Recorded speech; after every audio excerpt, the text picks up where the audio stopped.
What's up, guys? I hope you guys are having a good day. I'm Dr. Boyce Watkins from Your Black World and the Black Business School. I want to say welcome to drboycetv.com, the home for intelligent Black people. So if you're not Black and intelligent, you may want to leave.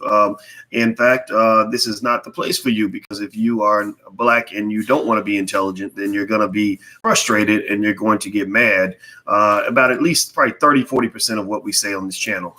We are not here to make people happy. We're here to tell the truth. So anyway, I want to welcome everybody. As you come into the chat, please shout out your city, shout out the city that you come from, or shout out the name of your business or something like that. If you do the super chat and make a donation, then I will read your comment and or I will read the name of your business. So anyway, let me invite the rest of the tribe in so we can have a good conversation. Good morning.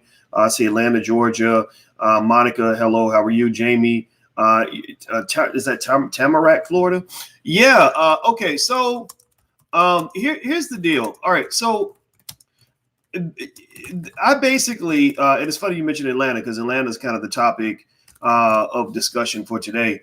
And we're not going to talk long, and we're not going to talk bad about Atlanta. You know, I love Atlanta. I got a lot of friends down there and stuff like that. Congrats to Jay Morrison and his Legacy Center. And I talked to Jay this week about supporting what he's got going on. And Killer Mike, he's a friend of mine, and he's down in Atlanta. And I know a few, artists and entrepreneurs and just a lot of really good people in Atlanta. Nana's Chicken and Waffles got the best food ever. It's called Nana's Chicken and Waffles. So for those of you that love Popeyes, you can go to Popeyes, but make sure you count the Black businesses in too. Anyway, do me a favor, hit the thumbs up button. Make sure you subscribe and hit the notification bell, especially those who are on Dr. Boyce TV or the Black Financial Channel, theblackfinancialchannel.com. That's where we do daily financial news and commentary, but we do it from a Black perspective. That's where I take my PhD in finance and kind of look at things we see in the world and kind of flip them on their head so that we can kind of understand them a little bit better. So here's what I want to dig into today. Rapper Young Joc. Young Joc, I'm asking you guys a yes or no question. How many of y'all remember Young Joc, the rapper? He had a song called It's Going Down. Meet me at the mall. It's going down. Meet me at the club. It's going down. Every day, blah, blah, blah, blah, blah. It's going down. Right? Anybody remember that song? One of the hypest songs ever. It was a great song. I think it was his only famous song. I don't know any other songs he's made since then, honestly. I think a testament to the iconic nature of that song is the fact that when I sing it, most of you probably know it just like that, right? The fact that people even remember his name is a testament to this brother's talent. And the fact that, he did something in hip hop, even though it was kind of a flash in the pan, at least in the eyes of most of us. Usually when you see a little bit of a blurb of an artist, there's a whole huge underbelly of hard work and thousands of hours of labor that went into that one opportunity, that one big moment. And so Young Joc's big moment came, I think, about 2006. And okay, somebody says he had a lot more hits too, says Noma. You might be right. You might be right. I'm not even in any way dissing his music career or his reality TV career. None of that. This ain't even a diss track. This is not me talking about him driving the Uber or whatever he's driving. It's not Uber. It's something else. It's some other ride sharing company. It's not me even talking about it to say, oh my God, this is terrible. Let's make fun of him. I'm not here to make fun of him. Okay. So let's just make that 100% abundantly clear. But there was some conversation about this, right? So he's driving this ride share thing, whatever it was, Uber, Lyft, or maybe it wasn't Uber or Lyft. It was something else. It was some other company I never heard of. And so somebody filmed him driving this car. And it's interesting, on one hand, the first thought that most people have is the obvious one, which is to say, oh my God, what happened? Like, where did all the money go? Well, my first thought, honestly, is, first of all, if his last major hit that most of us know about, I'm talking about people that aren't really following Young Joc like that. If his last major hit that most of us know about was 2006, then that money's probably usually going to be gone. Right? I can't imagine. I don't know of too many examples of an artist who had one major hit who made a ton of money off that song or off that album. Because as you guys know, in case you don't know, in the music industry, it's a very bad industry to go into as an artist because the money is very scarce. And usually it's like a pyramid scheme. Entertainment is a pyramid scheme where the people at the top get the big checks. And then, the people that have either been in the game a long time or the people who are controlling the industry get the big checks. The people who are new to the game are the ones who take the little checks, hoping one day to get a big check, right? So you take the little check in the beginning, right? Like your TLC, my cousin T-Boz, who's in TLC, our grandfathers are brothers. Her grandfather's name is Sam. My grandfather's name is Matt. So just in case one of y'all see her in Atlanta and ask her, is Dr. Boyce Watkins your cousin? And she says, hell no. Just say, well, wait, is your grandfather's name Sam? And if she says yes, then that means that we are cousins, because my grandfather's name is Matt and her grandfather is my grandfather's brother. Now, here's the deal. Where if you remember the story of TLC, who's also out of Atlanta, Atlanta's got a lot of people that want to be in the entertainment industry. Their story is iconic. They made, one of the greatest albums ever. They're the greatest. They're the greatest group I've seen, or especially the greatest all-female group I've seen. There's one group I've seen that's almost as good as them that I love as much as them, a group called the Royal Mix. The Royal Mix is out of Philadelphia. Now, these are little girls, but they're extraordinary. They're about 12, 13 years old, and they perform at a really high level. And I told them, I said, you're the best group I've seen since TLC. And they made all this money, world tour, sold out stadiums. Everybody knows your song, but yet you can't, get enough money to buy your parents a house. Everybody knows you around the globe. You're traveling on a world tour, like Tribe Called Quest, and you don't have enough money to pay your car note. You talk about New Edition had a story like that too. Same thing, right?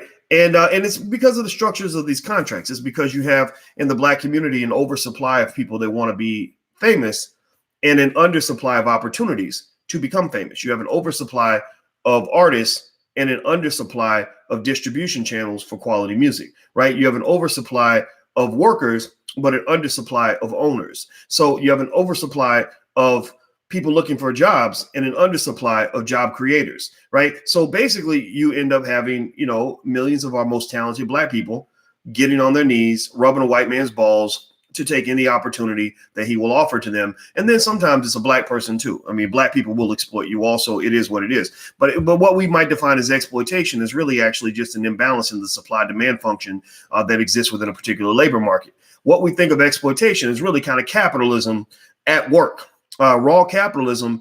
Basically, one of the rules of capitalism is fuck your feelings. Like seriously, one of the rules of capitalism is F your feelings. We don't give a damn about how you feel about what you should be making. We don't care about what you think the value of your labor is. One of the rules of hardcore capitalism, this is why I'm not a hardcore capitalist, by the way. I don't advocate for hardcore capitalism. But one of the rules of hardcore capitalism is we don't care how hard you work. We don't care how talented you are. We don't care how much you think you deserve to make. We're going to pay you based on what we have to pay you, supply and demand.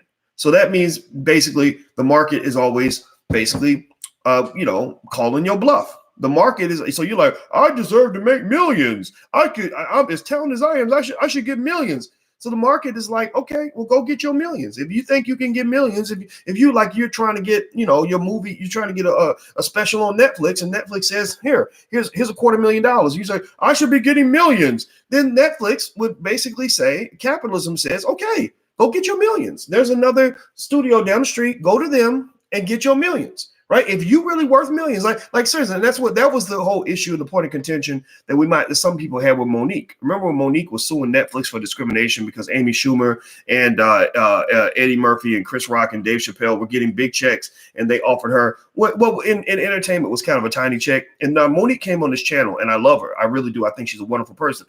But the reality is that, if they told Dave Chappelle, we're only going to pay you $500,000, Dave Chappelle could have said, okay, well, thank you very much. Thank you for your offer, but it's not adequate. I'm going to go down the street. I'm going to be good. Right. That's what the market expects. That's kind of how capitalism works. I'm not advocating for capitalism. I'm just explaining this to you so that you don't get into this habit of feeling sorry for yourself. So where does that come from? How do we get back to Young Joc, and how do we get back to hip hop artists? Well, in the hip hop music industry, if you'd have told me Young Joc had millions of dollars that he made back from when he made that song It's Going Down and back when he was really popping, I'd have been stunned. I'd have been like, wow, he must be a hell of a money manager, because I don't know about y'all. How many of y'all right now have money that you made in 2006? How many of y'all can literally account for money that you were making in 2006 and have things to show for the money you made? Some of y'all made 50 grand in 2006. Some of y'all made 80 grand. Some of y'all made 40 grand. How much of that 40 grand, 50 grand, 80 grand do you still have today? Like really? I'm gonna be the first one to say I don't know. I can't even tell you what I did with my money in 2006. That was a long time ago. I'm serious. Like, so even myself as a financial expert, right? That's what I am. I have a PhD. That makes me an expert. I train experts, right? So as an expert, I can even tell you that even I don't have any of the money from 2006. I mean, I've got some stuff. Like I started one of my businesses in 2006. It's still around. So that's something to show for it. But I can't tell you. I mean, I spent money on clothes and food and everything else like everybody else, right? So, that hip hop money ain't really long money most of the time. Right. So I didn't, when I saw that Young Joc was driving the Uber or the Lyft or the whatever the ride sharing company is, maybe it's another company. I don't know. I don't give a shit. I didn't really shame him. I didn't really look at it like, damn, like what happened, bro? Like, man, you done fell off, homie. I wasn't thinking that way because I'm like, well, of course he would be doing something, to make money because that money's probably not there. Right now, here's the deal. Now, the story has been, one presented as he's doing this to set an example for the kids, of the importance of earning an honest living and stuff like that. Honestly, I see that as spin. I don't care. I really don't care. I'm just kind of like, because Atlanta is a place, unfortunately, if you live in Atlanta, I don't know how many of y'all have ever lived in Atlanta, or if you're familiar with Atlanta or Atlanta culture, raise your hand, say something in the chat if you're kind of familiar with the peculiarities of Atlanta culture. Atlanta is unfortunately a place where the whole idea of keeping up with the Joneses and stunting your ass off with shit that you don't even own is at an all-time epidemic level. They got Negro consumeritis the way white folks are addicted to opioids. Like, so they got a crisis up in that mud. Atlanta is a very wonderful and very special and very unique place with some very unique issues. In fact, actually, it's also fascinating because I had a professor, a law professor, that came on the channel last week. I think Tanya Washington's her name. She's a George Washington. Is it George Washington? No, sorry, Georgia State University. And she's a black female attorney who is a full professor at Georgia State University, who's suing Atlanta Mayor Keisha Bottoms, who's also a black female attorney who's in the same sorority, which really got my attention. I raised my eyebrow, like, what's going on here?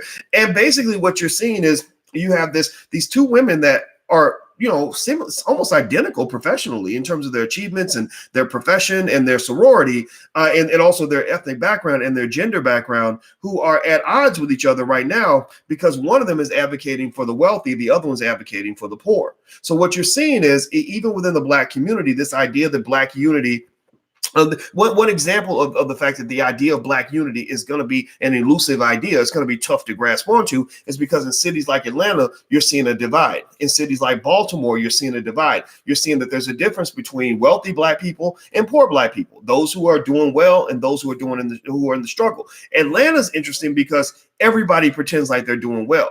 And I observed, I was there in Atlanta. I went to a book signing for a friend of mine who runs Nana's Chicken and Waffles. Her name is Kelly. And Kelly at her book signing, it was in a bougie type area, very nice area. And I saw outside, there were these two young brothers, about 22, 23 years old, looked like, had tattoos up and down their arms, up and down up their neck. And I could tell, I can smell rappers. I can just tell if you want to, okay, oh, I get it. Okay, you trying to rap. That's unique, right? We don't have any black male rappers out here. That's a very rare thing to see, just so uncommon these days. And the guys are sitting and they're doing a video, like a little quick guerrilla style video, and they're sitting on the hood of a Lamborghini that looks like something that I would never be able to afford to buy. Like, it was like some type of car where they probably rented that shit by the hour, right, to give this impression that they're really flossing, that they really have all this money. Or you have and so I remember just thinking about this, and I remember thinking about the fact that there is just this weird pressure for young people in Atlanta, in a lot of cities. It ain't just Atlanta. You'll see it in LA, New York, Chicago. I'll go to all the different cities, and you'll see, but Atlanta is really unique in that the pressure is extremely high for a lot of young people to pretend to be doing well when they're not doing well. In fact, I heard stories of a guy whose father had all this independent wealth, but it was hardworking money. He owned some regular businesses like a donut shop and a auto parts dealership. But his father was balling. His father had major cash, and his dad was ready to pass the businesses on to him. And the son didn't want the businesses because he wanted to be a rapper. The son wanted to be a rapper. He said, Dad, I don't want to take over the family business. I want to go and I want to bust rhymes for a living. And that's how I'm going to make my money. And so it was kind of unfortunate because here's this sad father who is going through what a lot of wealthy families go through, which is the inability to pass your businesses on to your children because your children don't have the same values. So in Atlanta, seeing Young Joc driving an Uber is actually the undercard of this whole conversation. That's the secondary part of this story. This is not about gossiping on what happened to Young Joc's money. What did he do? Why is he driving an Uber? This ain't about him. God bless him. If that's what he likes doing and that's making him happy and it's working for him, then shit, I don't care why he's doing it. I'm not here to gossip about that. What I am talking about is that, economics is culture. Prosperity is culture. Economic stability is deeply connected and deeply rooted to your culture. So one of the things you want to ask yourself when you're really analyzing your economic condition of yourself, your family, and your community is you must start that conversation off by saying, what is our culture? And so when I go to Atlanta, and other places have this issue as well, is I see a culture that's a little bit too celebrity driven. It's a little bit too much about, driving the car that you don't actually own. It's a little too much about, fake booty injections so that you can get a body, a Kardashian type body when God gave you a beautiful body as it was, right? It's about, it's a little bit about materialism, a little bit too much about stripper culture, leisure culture, reality TV culture, just this culture that I don't really see it as a culture that really goes anywhere. It doesn't mean I'm dissing people that are in that space. It just means that I think you got to take a moment and reflect and really just kind of look in the mirror. Like, let me give you an example there. Hit the thumbs up button, by the way. If you haven't hit the thumbs up button, please hit the thumbs up button. And let me remind you guys, I'm actually going to New Orleans for a wealth summit this weekend with Julian Gordon and attorney Nicole Compton. If you want to participate in the wealth summit, we don't have any tickets at the venue. The venue sold out. But if you want to join us via live stream and take in all the lessons for via live stream, you can actually get it for free by joining our lecture series in the Black Business School, doing a 30-day free trial. So you can go to drboyceneworleans.com. That's drboyceneworleans.com. We've got other events like Black Movie Night, stuff like that. If you go to drboyceseminars.com, that's drboyceseminars.com, you can see all the events in one place. All right, so here's the deal with all of this, with Atlanta and all this other stuff. What I'm really seeing is something where, I don't really know exactly where things are going when you have so many millions of young Black people that are caught up in the materialism, that care more about being famous than actually being happy and being truly successful as a human being, or maybe care more about getting a record deal than some of the poor kids care about actually knowing how to read, write, do math, and start a business. I don't see that as a rock solid culture. I see a lot of unhealthy choices being made in the reality TV space. I hear Young Joc does some love and hip hop type stuff, and it's crazy. You actually have kids now that grow up dreaming about being on a reality TV show, and what they don't see is they don't see what I see as a father, as a scholar, as an OG, if you want to call it that.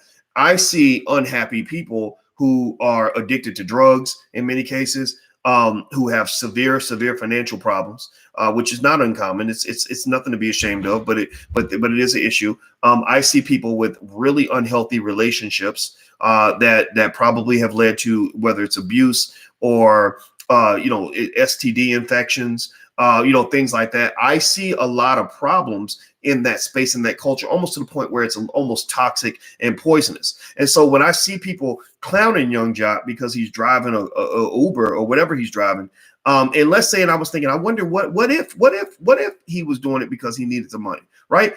Is there any shame in that? No, there is absolutely no shame in a Black man who needs money, making an honest living in order to get the money that he needs. There's nothing to be embarrassed about that, right? But the fact that he would be pressured and have people say, oh, you must have fell off.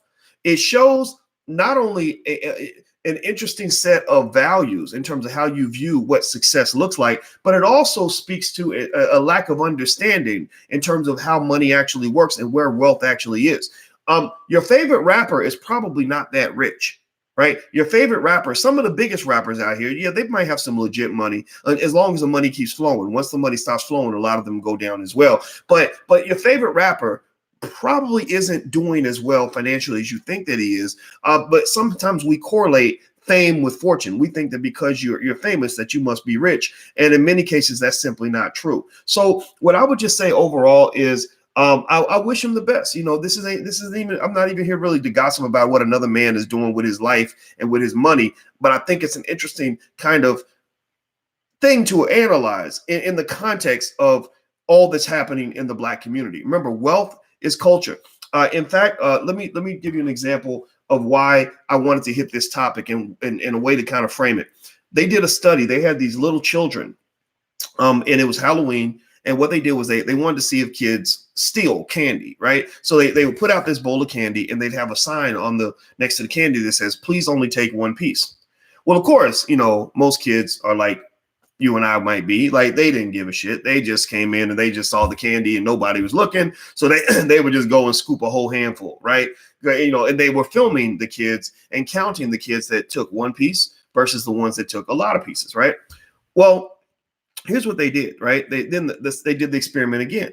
This time, though, instead of just having the candy in the bowl out there with the little sign, they put a mirror right in front of the candy so that as you're stealing the candy, you had to look at yourself in the mirror stealing this candy. You had to look at yourself actually being a thief, right? So you had that moment of clarity, like, damn, like, what am I doing, right? And they wanted to see if that made a difference in the child's behavior. And do you know that they found that there was a significant decline in the percentage of children who stole the candy when the mirror was put up versus when there was no mirror put up? So what does that mean? Well, what that means is this. It means that when you're forced to kind of stop and look at yourself, or somebody says, "Hey man, you're a Christian. Like, what are you doing? You about to stab somebody." You're like, "Yeah, I am a Christian." Damn, right? What they're doing is they're holding up a mirror saying, look at yourself. Is this who you want to be? Right. So what I'm really trying to do with Black people is saying, like, look at yourself, look at your culture. Is this really who you are? Is this who you want to be? Right. You look at, we're valuing entertainment over education. That's not a winning strategy. We're valuing excessive consumerism over learning how to start businesses. Well, that's not a winning economic strategy.